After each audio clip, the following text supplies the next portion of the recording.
बिस्मिल्लाहिर्रहमानिर्रहीम। अस्सलामुअलैकुम। खुश रहें, आबाद रहें, जहाँ भी रहें हैप्पी रहें और हेल्दी रहें। तो मैं हूँ फ़ाइज़ा और वेलकम करती हूँ आपको चटपटे पकवान में। आज आपसे शेयर करूँगी मैं शवरमा ब्रेड पॉकेट की बेहतरीन सी रेसिपी। ये रेसिपी इतनी आसान है कि आप इसे बर्थडे पार्टीज़ पे बना सकते हैं।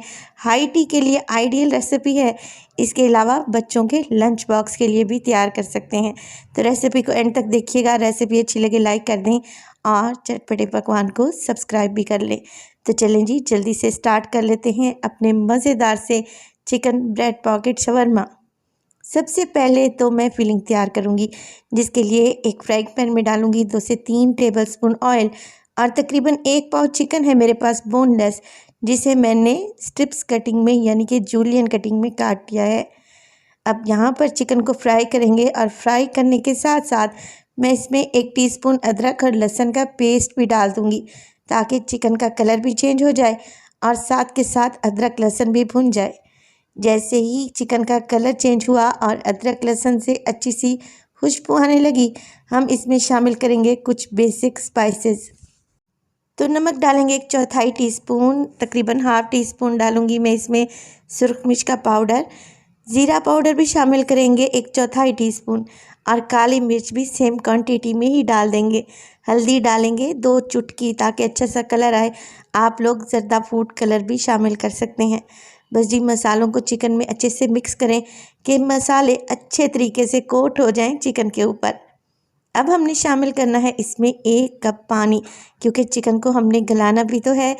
1 कप पानी में ये अच्छे तरीके से सॉफ्ट हो जाएगा। बोनलेस चिकन है तो आप लोगों ने पानी के ड्राई होने तक चिकन को पका लेना है। जैसे ही पानी ड्राई होने लगे, आप इसमें डालें 2 टेबलस्पून के करीब सोया सॉस और 2 ही टेबलस्पून आप इसमें शामिल कर दें चिली सॉस।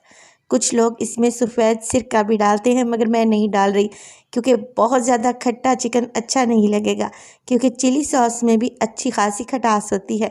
तो आप लोगों ने यहाँ पर पानी के ड्राई होने तक चिकन को पकाना है।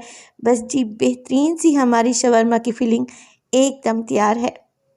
ब्रेड पॉकेट शवरमा के लिए हम कुछ वेजिटेबल्स भी इस्तेमाल करेंगे। तो यहाँ पर 1 शिमला मिर्च, 1 टमाटर, 1 अदद प्याज, इसके अलावा 1 अदद खीरा भी इस्तेमाल करूँगी। और तो यहाँ पर मैं आपको सब्जियों की कटिंग इसलिए दिखा रही हूँ कि सेम कटिंग में आपने सारी वेजिटेबल्स की कटिंग करनी है। टमाटर के बीज निकाल दें और जूलियन कटिंग में काटें। इसके अलावा खीरे के बीज अगर हार्ड हैं तो उन्हें निकाल दें। और इसी तरीके से आपने प्याज के भी बारीक से लच्छे बना लेने हैं और शिमला मिर्च को भी इसी तरीके से काट लेना है। बस जी, बेहतरीन सी हमारी यहाँ पर रंग बिरंगी सब्जियाँ एकदम तैयार हैं। इन्हें भी एक साइड पे रखते हैं। अब पॉकेट बनाने के लिए हमें चाहिए होंगे ब्रेड के स्लाइसेस। तो मैं यहाँ पर सैंडविच ब्रेड का इस्तेमाल करूँगी और एक ब्रेड उठाऊँगी और बेलन की मदद से इसे अच्छे तरीके से प्रेस करते हुए बेल लेंगे, इतना कि ये ब्रेड अच्छे तरीके से चपटी हो जाए। अब मैंने इसकी कटिंग करनी है, तो राउंड शेप में हम इसकी कटिंग करेंगे। इसके लिए आप किसी ग्लास कटोरी की भी मदद ले सकते हैं, जो कि बड़े साइज़ का होना चाहिए। जितनी बड़ी पॉकेट बनेगी शवरमा ब्रेड उतना ही बेहतरीन बनेगा। तो यहाँ पर आप लोगों ने इसी तरीके से सारी कटिंग करके रख लेनी है। और ये जो ब्रेड के कॉर्नर्स बच गए हैं, इन्हें वेस्ट नहीं करेंगे, बल्कि इसी रेसिपी में इनका इस्तेमाल मैं आपको बताऊँगी। अब ब्रेड की कटिंग हो चुकी है। 1 टेबलस्पून मैदे को मैंने पानी में घोलकर एक लई सी तैयार कर ली है। अब देखें, एक एक ब्रेड उठाएं और इसके कॉर्नर्स पर इस लई को अप्लाई करें हल्का हल्का सा, और दूसरे ब्रेड की मदद से आप लोगों ने इसको कवर कर कर अच्छे तरीके से सील कर देना है, क्योंकि हमने इसी ब्रेड से शवरमा पॉकेट्स तैयार करनी है। तो आप लोगों ने सारे ब्रेड पॉकेट्स इसी तरीके से तैयार कर लेने हैं। और अब हम करेंगे इनकी कोटिंग।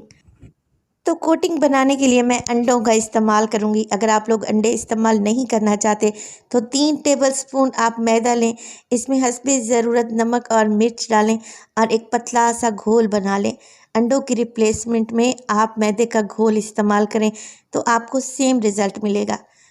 अब ब्रेड क्रम्स का मैं इस्तेमाल करूंगी, जो कि येलो कलर के हैं। आप लोग अक्सर कमेंट्स में मुझसे पूछते हैं कि आप ये कहाँ से लेती हैं? तो किसी भी सुपर स्टोर से इजीली मिल जाते हैं। वैसे मैंने दराज से ऑर्डर किए थे। आप लोगों ने क्या करना है, जो ब्रेड के कॉर्नर्स बच गए थे ना, आपने उसी के ब्रेड क्रम्स बना लेने हैं किसी मिक्सी जार में डालकर। हम लोगों ने क्योंकि वीडियो शूट करनी होती है और वीडियो का रिज़ल्ट अच्छा दिखना चाहिए, इसलिए मैं ये ब्रेड क्रम्स इस्तेमाल कर रही हूँ और आपसे मैं ये निहायत ही ईमानदारी से बता रही हूँ। अगर आप घर में ये रेसिपी ट्राई करें तो आपने वही ब्रेड के कॉर्नर्स मिक्सी जार में डालकर बारीक पीस लेने हैं और फिर ब्रेड्स पर अप्लाई कर देने हैं। सेम रिज़ल्ट मिलेगा इंशाल्लाह ताला। अब मीडियम टू हाई फ्लेम पे आप लोगों ने ये सारी पॉकेट्स फ्राई कर लेनी है, इतनी कि इनका कलर भी बेहतरीन सा आए और ये क्रिस्पी भी हो जाएं। तो यहाँ पे पॉकेट्स में फ्राई कर चुकी हूँ। एक पॉकेट को आपको काट कर दिखाती हूँ कि कितनी बेहतरीन सी इसमें स्पेस बन चुकी है। ये देखें माशाल्लाह से कितनी बेहतरीन सी पॉकेट बन गई है ना। तो सारी हमने इसी तरीके से बना के रख लेनी है। तो वीडियो इस स्टेज पर ज़रा सी भी अच्छी लग रही हो, वीडियो को लाइक कर दिया करें और चटपटे पकवान को सब्सक्राइब भी कर लें। आप सब लोगों का बहुत ही शुक्रिया। चलें जी, अब ब्रेड पॉकेट को असेंबल करना शुरू करते हैं। सबसे पहले तो हमने एक पॉकेट उठानी है और उसमें हल्की सी केचप अप्लाई करेंगे। चारों तरफ से आपने बटर नाइफ़ की मदद से केचप लगा देनी है और अब हमने जो बेहतरीन सा सैलेड बना के रखा हुआ था वो इसमें लगाएंगे, जितना आप लोगों को पसंद है या फिर जितना आपके बच्चे पसंद करते हैं। चिकन के क्यूब लगाएंगे मज़ेदार से चटपटे से, और इस तरीके से हमने ब्रेड पॉकेट शवरमा को अरेंज कर लेना है। चलें जी, सारे ब्रेड के ऐसे ही मैं पॉकेट्स तैयार कर लूँगी और अब बारी आती है इन पर मायोनीज़ डालने की, क्योंकि शवरमा पॉकेट मायोनीज़ के बगैर अधूरे हैं। तो मायोनीज़ में मैंने थोड़ी सी क्रीम भी मिक्स कर ली थी टेट्रा पैक की, तो इसकी कंसिस्टेंसी आप देख रहे हैं हल्की सी लिक्विड ही हो गई है। तो माशाल्लाह से हमारे बेहतरीन से चिकन ब्रेड पॉकेट्स तैयार है। आप लोगों ने रेसिपी तो ज़रूर ट्राई करनी है। इंशाल्लाह ये रेसिपी आपको इतनी पसंद आएगी कि आप इसे हर बार बनाना चाहेंगे। इंग्रेडिएंट भी आप लोगों के घर में ही मौजूद होते हैं। ब्रेड तो हर घर में मौजूद होता है, इसके अलावा चिकन और वेजिटेबल्स भी। तो रेसिपी को ज़रूर ट्राई कीजिएगा। रेसिपी अच्छी लगे लाइक कर दें और चटपटे पकवान को सब्सक्राइब भी कर लें। अपना बहुत सारा ख्याल रखिएगा। फ़ाइज़ा को भी अपनी दुआओं में याद रखिएगा। मुझे दीजिए इजाज़त। टिल देन, अल्लाह निगहबान।